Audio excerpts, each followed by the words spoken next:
Film berawal di bandara yang memunculkan seorang kapten pilot bernama Kapten Brodie Torrance yang akan menerbangkan pesawat terbang Trailblazer dari Singapura ke Hawaii. Sebelum itu Kapten Torrance menelpon putrinya bernama Danila untuk meyakinkan bahwa dia akan pulang sebelum tahun berganti. Setiba di pesawat, Kapten Torrance berkenalan dengan krunya kopilot Samuel Dele. Terlihat di sana seorang weatherman memperingatkan bahwa perjalanannya akan ada badai petir yang akan mereka lewati. Kapten Torrance menyarankan agar menghindari badai itu, tapi bahan bakar tak mencukupi yang memaksa mengambil jalan badai tersebut. Setelah itu muncul seorang ketua pramugari cantik bernama Bonnie yang mana Kapten Torrance dipanggil untuk menemui agen CIA. Agen CIA itu membawa buronan pembunuhan bernama Gesper. Kapten Torrance tak mempermasalahkannya asalkan jangan membuat ketakutan penumpangnya saat perjalanan dan agar tetap tenang. Sebanyak 14 penumpang dipersilahkan masuk ke pesawat Trailblazer. Kapten Torrance pun diizinkan lepas landas. Setelah berada di ketinggian 40.000 kaki, pesawat menabrak awan yang terjadi guncangan berat yang mengakibatkan penumpang panik. Kapten Torrance mencoba menenangkan penumpang tapi tiba-tiba badai menyambar pesawat mereka yang mengakibatkan Kapten Torrance terluka dan pesawat pun mati total kehilangan arah. Kapten Torrance pun mencoba menghubungi pusat kendali tapi tak ada respon. Bonnie pun memperingatkan kepada penumpang agar tetap memakai sabuk pengaman, namun agen CIA itu mengabaikan perintahnya dan berniat mengambil HP-nya yang jatuh. Lantas pramugari lainnya bernama Isabella mencoba untuk menghalanginya tapi mereka kena guncangan dan akhirnya mereka tewas saat itu juga. Setelah keluar dari cuaca buruk tersebut, Kapten Torrance mencoba mencari pulau terdekat agar bisa mendaratkan pesawatnya dan mereka pun menemukan pulau itu. Kapten Torrance pun mencari pendaratan yang tepat. Terlihat sebuah jalan lurus ada di sekitar pulau dan mendaratkan pesawatnya di sana. Setelah mendaratkan pesawat, Kapten Torrance pun menyuruh semua penumpang untuk turun agar terhindar dari ledakan pesawat yang memungkinkan terjadi dan akhirnya pun selamat. Scene berpindah ke pangkalan maskapai Trailblazer di New York, yang menginfokan salah satu pesawat Trailblazer 119 telah menghilang. Diketahui bahwa kehilangan kontak di saat pesawat meminta menambah ketinggian dan turun hingga 2000 kaki dan pesawat langsung lost kontak. Ketua maskapai pun menyuruh anak buahnya untuk memanggil David seorang mantan pasukan khusus. Kembali ke pesawat, Kapten Torrance mengumpulkan Bonnie dan Dele untuk mendiskusikan Gesper dan mayat yang ada di pesawat mau diapakan. Bonnie menyerahkan kunci borgol ke Kapten Torrance dan membungkus mayat dengan kantong mayat. Kapten Torrance pun menghampiri penumpangnya agar tetap tenang dan menunggu bala bantuan datang. David pun datang ke pangkalan maskapai itu, dan menyarankan agar memakai jasa tentara bayaran untuk menyelamatkannya. Kemudian menghampiri Gesper untuk tidak melakukan hal yang tak diinginkan dan memperingatkan agar menjauhi penumpangnya. Kemudian Kapten Torrance masuk ke pesawat untuk melihat mayat Isabella dan agen CIA itu dan mengambil pistol dan pisau untuk diamankan. Setelah itu Kapten Torrance memperbaiki mesin pesawat dan radionya. Dele mengkhawatirkan pulau ini yang menyatakan bahwa pulau ini sangat berbahaya karena dikuasai oleh sekelompok pemberontak separadis semacam KKB, yang mana pemerintah Filipina pun enggan mengirim tentara atau polisi ke pulau tersebut. Singkat cerita, seorang warga melaporkan kepada ketua pemberontak bernama Datu Junmar bahwa ada sebuah pesawat yang terbang rendah di atas rumahnya. Dia pikir pesawat itu mendarat yang tak jauh dari lokasi tersebut. Mendengar hal itu Junmar pun menyuruh anak buahnya bernama Hajan untuk memeriksa pesawat dan mencari lokasi pendaratan pesawat tersebut dan memastikan itu bukan pesawat militer. Tak lupa juga memberikan tips untuk jajan di warteg. Kapten Torrance yang pernah menjabat sebagai Raja Spartan mencari bantuan di dalam pulau itu dan menyerahkan tanggung jawab penumpang ke Dele. Kapten Torrance pun mengajak Gesper untuk menemaninya karena dia tahu bahwa Gesper adalah mantan pasukan khusus. Dalam perjalanan Kapten Torrance mengobrol dengan Gesper. Dalam perbincangan tersebut, Gesper menyatakan bahwa dia tak sengaja membunuh orang mengakibatkan dia diburu CIA selama 15 tahun dan tertangkap di Bali. Gesper yang mengetahui ada celah untuk kabur, dia pun memanfaatkan momen itu untuk melarikan diri dan akhirnya Gesper pun hilang. Kapten Torrance yang menyadari Gesper hilang, tak mau ambil pusing dan terus melanjutkan perjalanannya. Kapten Torrens menemukan sebuah gedung terbengkalai dan tak terawat, dia pun memasukinya dan menemukan alat komunikasi yang masih bisa diperbaiki. Singkat cerita, David menghubungi mantan rekannya di Makau yang bernama John Salbak. David mengajukan misi penyelamatan pesawat, tanpa pikir panjang pun John menerimanya sebagai dana tambahan buat makan-makan di warteg. Dengan 4 kru saja John pun terbang ke Manila. Kembali ke Kapten Torrens yang sedang memperbaiki telepon, dia pun menghubungi call center dari maskapai Trailblazer, dianggap banyak penipuan yang mengatasnamakan Kapten Torrens. Call center itu pun tak langsung mempercayainya dan mengakhiri panggilan tersebut. Setelah itu Kapten Torrens menelpon putrinya agar bisa memberitahu ke maskapai untuk meminta bantuan dikirim ke Pulau Jolo. Namun dari belakang Kapten Torrens diserang oleh seorang pemberontak dan terjadilah perkelahian sengit. Kapten Torrens terpaksa mematikan teleponnya dan memukul dengan perangkat telepon tersebut, dia akhirnya bisa melumpuhkan pemberontak itu dengan memitingnya sampai kehabisan nafas. Terdengar suara tembakan dari balik pintu. Kapten Torrens pun bersembunyi di balik meja dan ternyata itu Gesper yang telah melumpuhkan 2 orang pemberontak dan mengambil senjata untuk pertahanan mereka.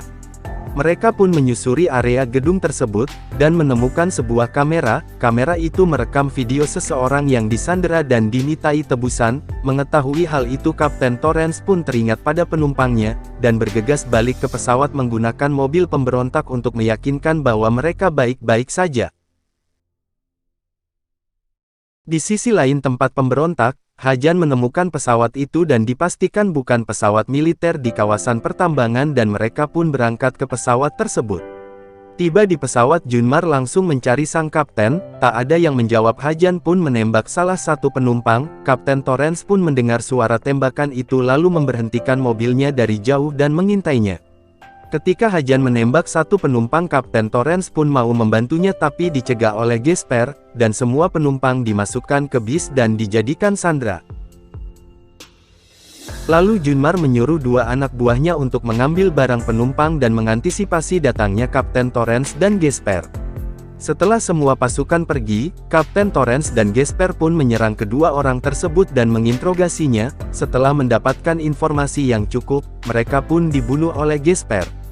Kapten Torrens pun menulis sebuah pesan dengan bajunya agar tim penyelamat tahu lokasi mereka disandra. Kapten Torrens yang pernah menjadi sebagai ajudan presiden, mulai bangkit kegilaannya untuk menyelamatkan penumpangnya bersama Gesper. Di sisi lain maskapai Trailblazer, David pun menemukan pesawat itu mendarat di Pulau Jolo. David pun tahu bahwasanya pulau itu ditempati pemberontak separatis berbahaya dan langsung menerjunkan tim John ke lokasi. Sesampainya di pesawat, tim John pun memeriksa pesawat dan area sekitar namun tak ada orang. John pun masuk ke pesawat dan menemukan sebuah pesan yang ditulis Kapten Torrens dan langsung berangkat menyelamatkannya. Di sisi lain, Kapten Torrens pun tiba di desa Daluit. Mereka pun mengendap-endap agar tak diketahui. Satu persatu mereka melumpuhkan penjaga agar bisa masuk. Mereka pun sampai di lokasi penumpang di penjara dan membebaskannya. Setelah penumpang bebas, mereka pun menyuruhnya untuk masuk ke bis agar bisa kabur. Namun untuk bisa kabur dari situ, Kapten Torrens menyerahkan dirinya untuk bernegosiasi dengan Junmar. Kapten Torrens pun bertemu Junmar dan tak menemui kesepakatan. Junmar pun menyuruh Hajan untuk mengeksekusinya. Tapi sebelum itu terjadi, John sampai di lokasi menembak Hajan lebih dulu dan menyelamatkan Kapten Torrens dan penumpangnya. Terjadi baku tembak antara pasukan Junmar dan tim John. Mereka pun bergegas kabur dari tempat itu menggunakan bis. Dalam perjalanan kembali ke pesawat, John pun mengatakan bahwa mereka diutus oleh David untuk segera menyelamatkannya. Mereka dibentuk dadakan karena waktunya tak cukup, hanya 24 jam saja, dan tahu bahwa pulau ini berbahaya. Singkat cerita, Danila yang melihat berita tentang ayahnya yang tak kunjung ditemukan, mulai panik dan cemas. Danila sempat membuat video untuk ayahnya bahwasanya dia menyayanginya dan berharap bisa pulang dengan selamat. Setelah sampai di pesawat, Kapten Torrens mengungkapkan bahwa tak ada pesawat penyelamat yang datang untuk dikirim ke pulau itu. Tapi ada sebuah rencana untuk bisa keluar dari pulau tersebut. Dia mengungkapkan bahwa pesawat Trailblazer masih bisa terbang dengan tenaga cadangan sebagai bahan bakar untuk menyalakan mesin. Tentu saja ditolak oleh para penumpang karena tak mungkin menerbangkan pesawat segitu besarnya menggunakan tenaga cadangan. Kapten Torrens pun meyakinkan para penumpang agar percaya padanya karena hanya itu satu-satunya tiket untuk bisa keluar dari pulau tersebut. Setelah dirasa penumpang udah yakin, mereka pun disuruh masuk ke pesawat dan sementara itu tim John mempersiapkan persenjataan untuk melawan pasukan Junmar yang akan datang sebentar lagi. Kapten Torrens memeriksa sayap pesawat dan memastikan layak terbang. Dan benar saja, Junmar dan pasukannya udah tiba di lokasi dan peperangan pun dimulai ketika Junmar menembak salah satu penumpang. Terjadi baku tembak antara pasukan pemberontak dan tim John. Beruntung tim John mempunyai sniper handal karena dialah yang menumbangkan pasukan Junmar satu persatu, akibatnya pasukan Junmar kena mental karena pelurunya bisa menembus mobil. Setelah itu, Kapten Torrens meminta alat komunikasi milik John agar bisa berkomunikasi. Kapten Torrens memperingatkan John bahwa dia punya waktu 2 menit setelah mesin menyala agar secepatnya masuk ke dalam pesawat. Kapten Torrens lalu naik pesawat tapi kakinya tertembak peluru nyasar, dengan berjalan terlatih-tatih akhirnya bisa menuju kokpit pesawat. Jesper ternyata kehabisan peluru dan memintanya pada John, tapi John tak membawanya dan dia disuruh ambil sendiri di tas bagian amunisi. Tak sengaja Jesper menemukan uang $500.000 itu atau sekitar 7 miliar rupiah, dan pikirannya mulai traveling. Jesper pun mengambil amunisi dan melanjutkan baku tembaknya.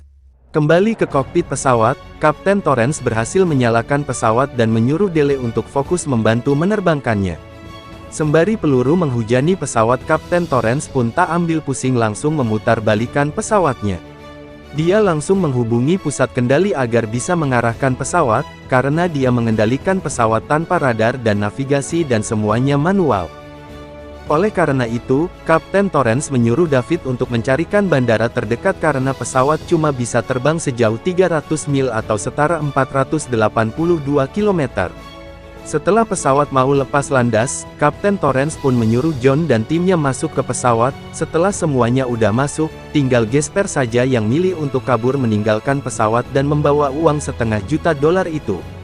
Setelah semuanya masuk, tanpa pikir panjang Kapten Torrens pun langsung menerbangkan pesawatnya tapi Junmar tak menyerah begitu saja, dia mengejar menggunakan mobil dan mempersiapkan anak buahnya untuk menembakkan RPG ke kokpit. Tapi itu tak berhasil, karena anak buah Junmar tertembak oleh Jesper dan RPG pun meleset.